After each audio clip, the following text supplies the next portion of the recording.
All right, now let's get into the next part of the program, which is some key stats from last season, man. So some key stats from last season, good, bad, ugly, and where the Knicks can go from here. And one of the stats that I wanted to talk through was effective field goal percentage.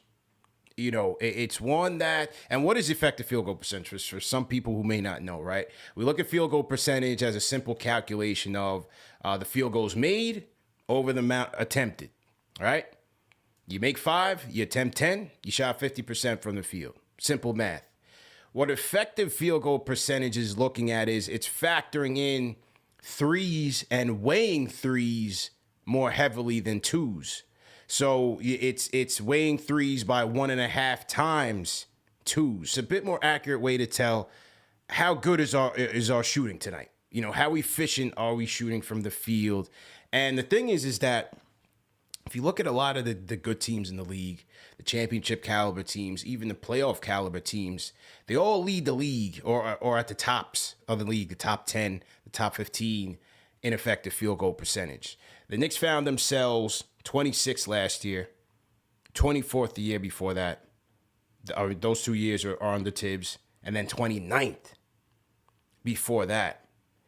And so for me, I think, you know, the biggest issues are that our two top guns just aren't efficient players.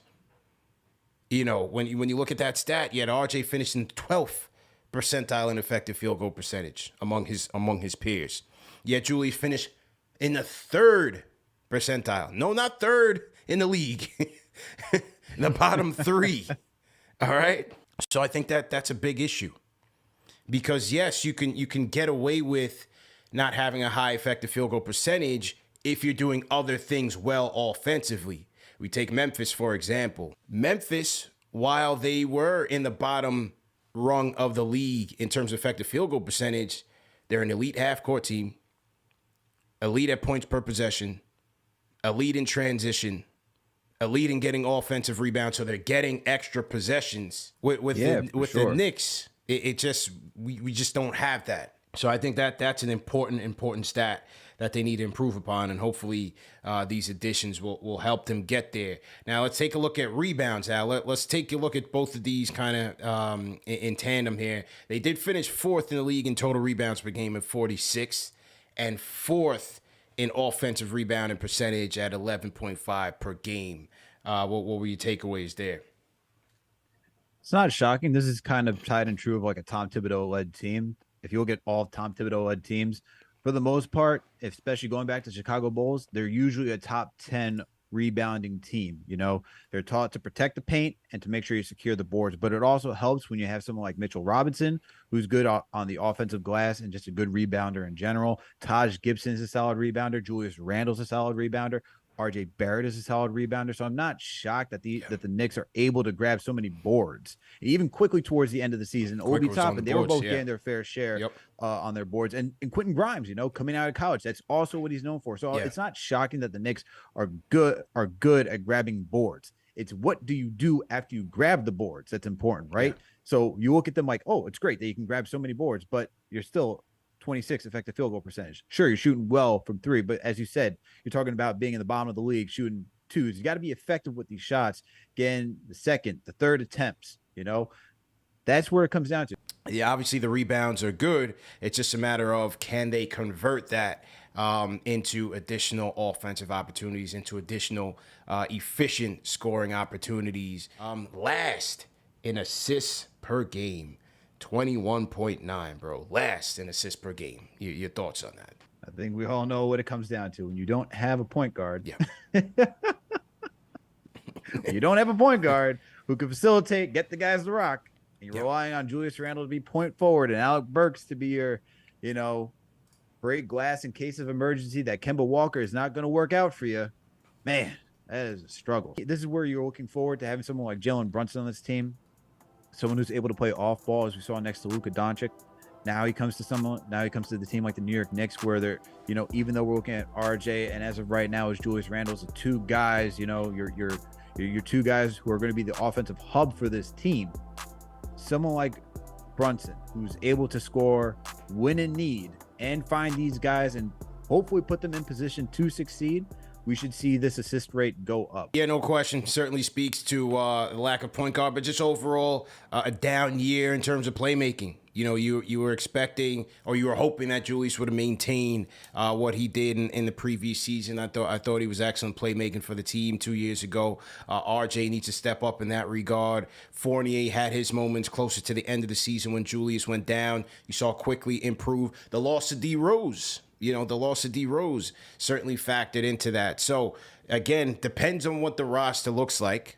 But you hope that a Brunson addition, Hartenstein's been noted as a nice passing big man. Maybe he takes kind of a bootleg Noah track and helps in that regard.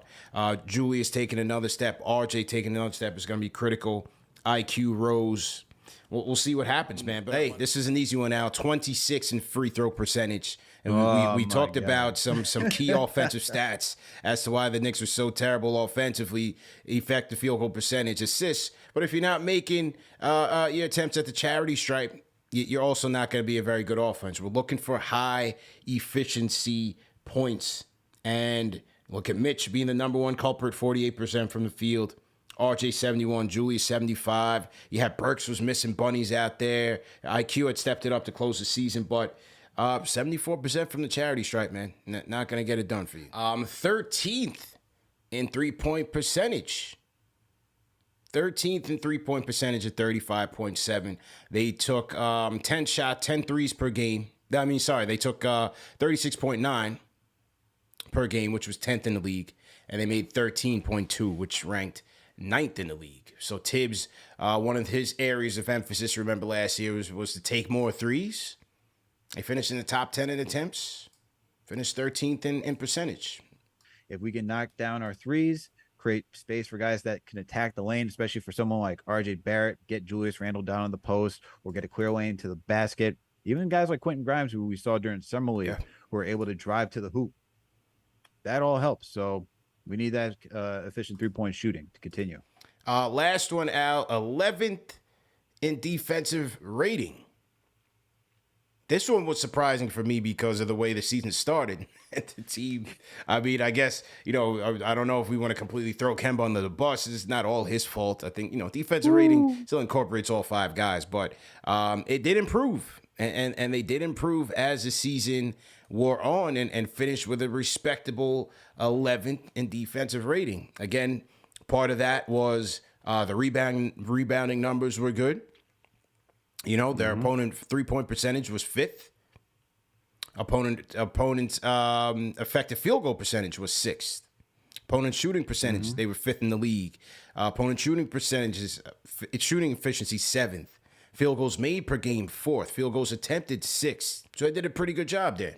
I don't see that falling off too much. I think we got younger, so we got guys who are more spry. I think we also have, or I know we also have young guys that want to make a name for themselves. You look at Jericho Sims, Quentin Grimes is still here. Like I said, you got Emmanuel Quickly, Obi Toppin, guys who are going to have a chip on their shoulder to show what they can offer this team, right? To show what they can offer in this league. So I don't see the defense taking a step back. I can see it staying status quo.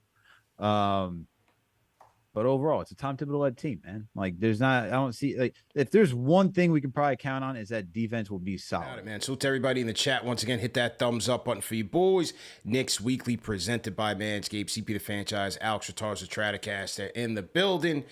Just went through the key stats of last year and where we want to see the Knicks improve and some of the good ones that we feel like the Knicks can maintain or exceed.